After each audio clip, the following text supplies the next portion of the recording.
So having that balance in between is very, very important. So when it comes to music, you will have something called form, which is just the structure of your music, which is divided into sections. Now, sections are going to usually be notated with letters. In this case, the whole first part would be section A. There were a lot of changes within it, but the melody overall was the same. That is still section A. Now we have entered section B.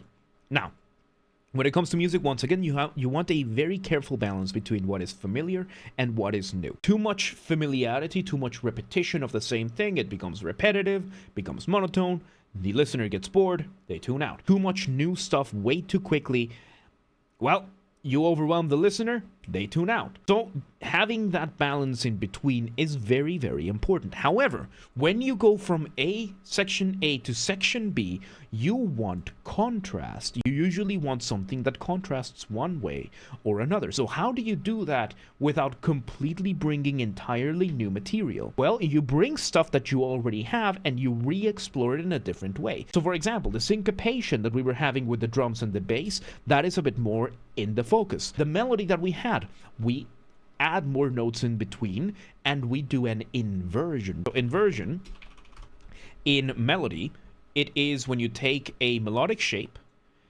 and you grab it, you turn it upside down. And that's it. That's all you have to do. That's all you have to do to invert a melody. And we did part of that, and then we added a few more notes in between for the melody to add a bit more flair, but it's still overall the same idea. Now we're just exploring it from a different perspective.